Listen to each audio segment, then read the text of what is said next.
রোদে শুকানোর ঝামেলা ছাড়াই মাত্র 30 মিনিটে টক ঝাল মিষ্টি আম শর্ত। ব্যাপারটা একটু অবিশ্বাস্য হলেও হ্যাঁ, এটাই সত্যি। আজকে এই গোপন রেসিপিটি আপনাদের মাঝে শেয়ার করব। আসসালামু আলাইকুম everyone, welcome back to my channel. আমার কথা শুনে হয়তো আপনারা অবাক হয়ে গেছেন, তাই না? রোদে শুকানোর ঝামেলা ছাড়া আবার আমসত্ত্ব তৈরি করা যাবে? হ্যাঁ, অবশ্যই যাবে, তবে আমার এই রেসিপিটি হুবহু আপনাদের ফলো করতে হবে। নর্মালি যেভাবে আমসত্ত্ব তৈরি করা হয় এই রেসিপি কিন্তু সেরকমটা হবে না, একটু ডিফারেন্ট হবে। ভিডিওটি A to Z দেখলে আপনারা সেটা বুঝতে পারবেন। চলুন কথা না বাড়িয়ে ঝটপট দেখে আসি। বিসমিল্লাহ। আমসত্ত্ব বানানোর জন্য ফার্স্টে আমি এখানে 1 কেজি কাঁচা আম নিয়েছি। ফার্স্টে আমের খোসাগুলোকে একটি পিলারের সাহায্যে পিল করে নিচ্ছি।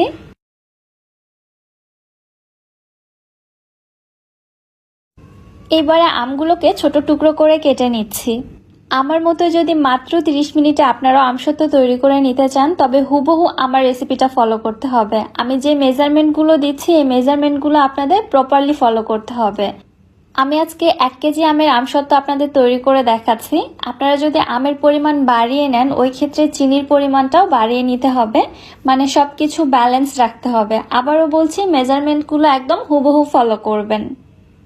আমগুলোকে ঠিক এরকম ছোট টুকরো করে কেটে নিয়েছি। এর থেকে ছোট বা বড় হলে তাতে কোনো প্রবলেম নেই। চলে যাচ্ছি চুলাতে। কেটে নিয়ে আমগুলো একটি প্যানে নিয়ে নিচ্ছি। 1 কেজি আমের জন্য এখানে আমি চিনি নিয়ে নিচ্ছি 2.5 কাপ।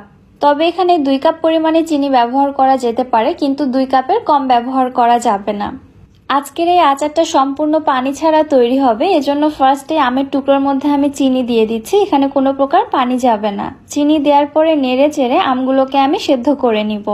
যেহেতু এখানে পানি ব্যবহার করা হয়নি, শুধুমাত্র চিনি ব্যবহার করা হয়েছে, কিছুক্ষণ জাল করতে করতেই কিন্তু চিনি থেকে পানি ছেড়ে দিবে। ঠিক এই পর্যায়ে ঢাকনা দিয়ে ঢেকে আমগুলো সেদ্ধ করে নিতে হবে। চিনির মধ্যে আমগুলো কিন্তু গলে যাবে না, তবে যতক্ষণ পর্যন্ত না সেদ্ধ হচ্ছে ততক্ষণ জাল করে নিতে হবে।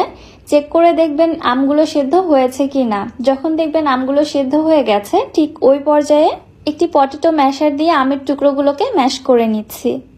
আমি আবারও বলছি, চিনির মধ্যে কিন্তু আম গলে যাবে না, অবশ্যই আপনাকে এইভাবে কোনো কিছু দিয়ে আমগুলোকে গলিয়ে ফেলতে হবে। আমি ম্যাশার দিয়ে ম্যাশ করে নিচ্ছি। আপনারা আপনাদের সুবিধা মতো যে কোনো কিছু দিয়ে আমগুলোকে এভাবে গলিয়ে নেবেন।